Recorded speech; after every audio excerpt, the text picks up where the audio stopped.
The Bible is a living word that reads us as we read it. It's a person, a voice that proves that time is not linear, as one sentence can confirm the past, guide the present, and declare the future. You are here. I am here. He is here. We are here right now.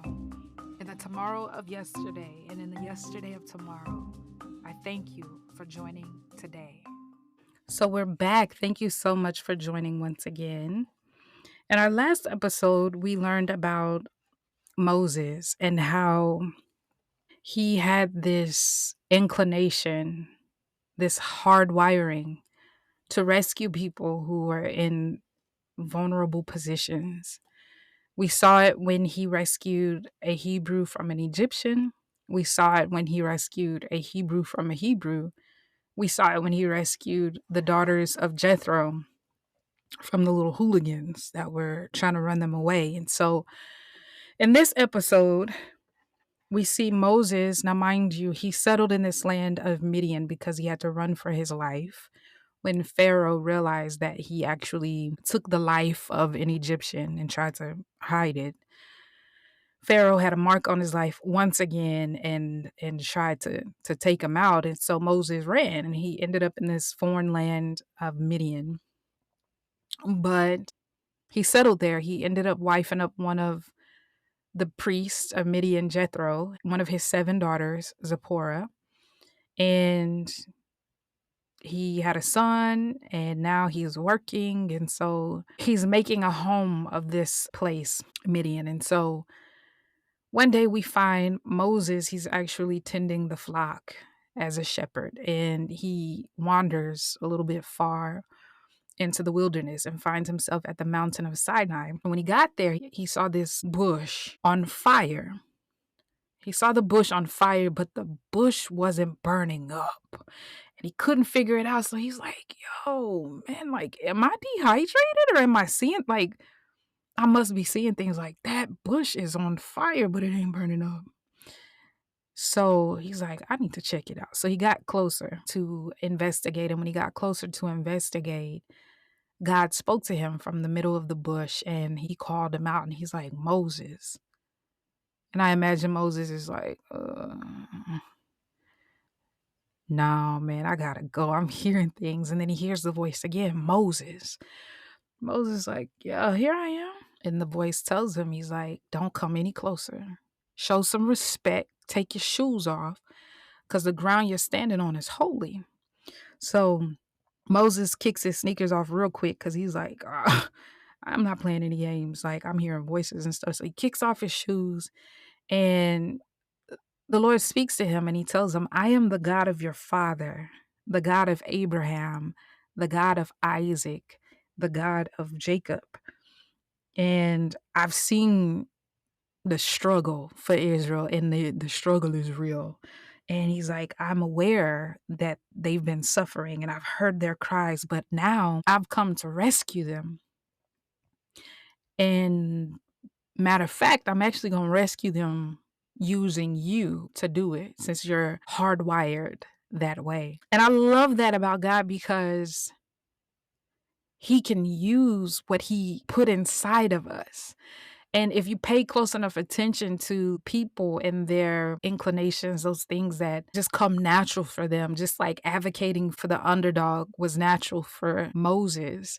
There are things that are natural for you. There are things that's kind of like, I don't know why it is that I operate this way, or why it is that this thing makes me tick, or why it is that I'm so passionate about this or that, but it could very well be that there's a problem that God wants to use that to solve. And now we're getting to see God redeem that behavior and characteristic and to use it for a very great purpose. So he tells Moses, I'm going to rescue the people of Israel and I'm going to use you to do it. And Moses is like,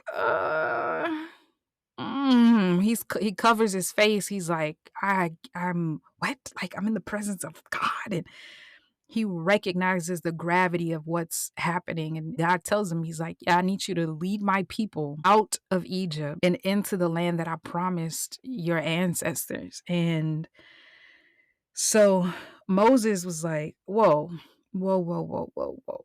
Um, yeah, I'm real honored, Lord, that you want to use me and everything. But listen, if I go to them talking about God sent me, they're gonna ask me your name because they're living in a place that has a lot of gods. And so who exactly am I gonna tell them sent me? And God dropped a bar on him, and he said, "I am that I am." So you can run back and tell them that I am sent you. So God tells Moses, go gather up all the old heads and tell them that I appear to you. I see what's going on and I promise to rescue them. And so from there, God told him, he's like, and after you talk to the old heads, the elders, and you let them know that I spoke to you and I promised to rescue them, y'all need to go to Pharaoh and tell him that I said, I need y'all to make a 3-day journey to sacrifice to me. And God gave him the whole scoop, and he's like, I'm gonna tell you right now, Pharaoh's not gonna like that too much. It's not gonna fly too well with him. And he is going to resist, but I'm gonna flex on him real good, and then he's gonna let y'all go, and it'll all be good. They gonna hand over their wealth to you, and it's gonna be all right. And so once again, Moses protested, and he's like, "Yeah, so I hear you, but what if I go and I tell them everything you told me to tell you, and they don't believe me?"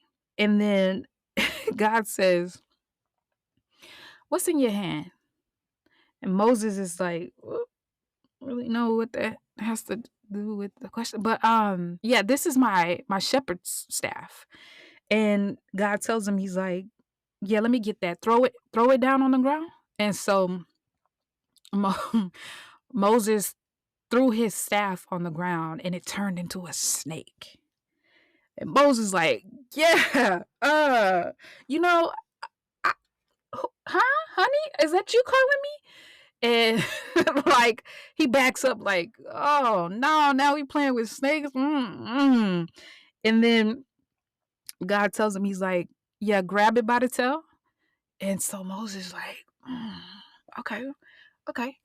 So he grabs the snake by his tail, and it instantly becomes a staff all over again. And so Moses is like, whoa, my, that was real impressive. That was real impressive. And so God told him, he's like, if you run to these old heads, you go to the elders, you tell them I sent you, that I see them, that I promised to rescue them, and they don't believe you, perform that miracle for them. Then they'll believe. And Moses is like, okay, okay. Yeah, I can do that. And then God tells him, he's like, put your hand in your cloak. So Moses, like, it's like a jacket. So Moses puts his hand in the cloak, and he's like, yeah, now take it out. He took his hand out, and it was nasty. He had this gnarly skin disease, and he's like, mm-mm. And so God tells him, he's like, put it back in your cloak. So Moses put his hand back into the cloak and pulled it out, and it was good as new. And God let him know, he's like, yo, if they don't believe the first miracle, the first sign, try that one on them and see if that'll convince them. So Moses, I imagine that he's increasing in faith, still a little unsure, but I can see his faith increasing. And then God said, yeah, okay, so if you try the first one, that don't work, you try the second one, that don't work.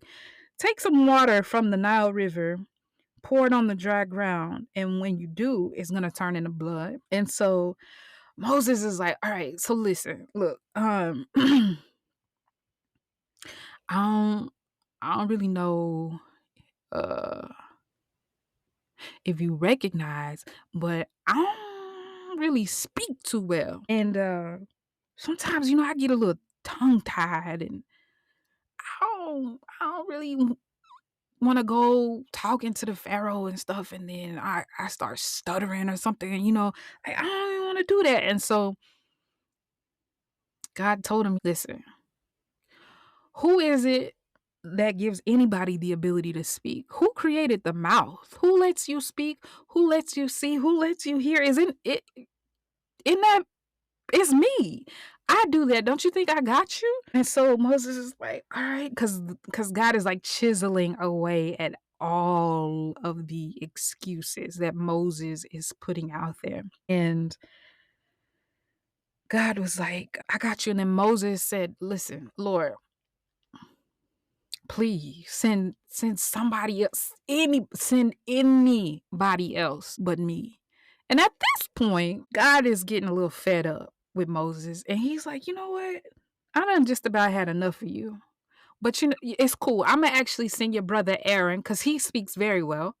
And he happens to be on his way right now. So what I'm gonna do is I'm gonna speak to you. You're gonna put the words in Aaron's mouth, and then Aaron is gonna be your mouthpiece. How about that?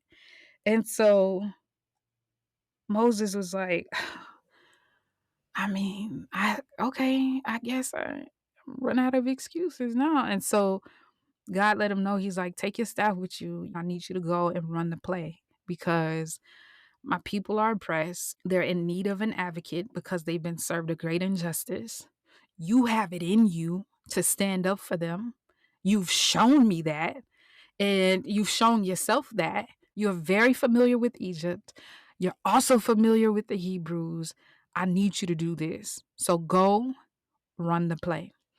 And the next thing you know, Moses is on his way back home to let his family know that he's going back to Egypt. But for now, we'll stop here and we'll pick up from here in the next episode if God should bless me to record another one. Until then, bye for now.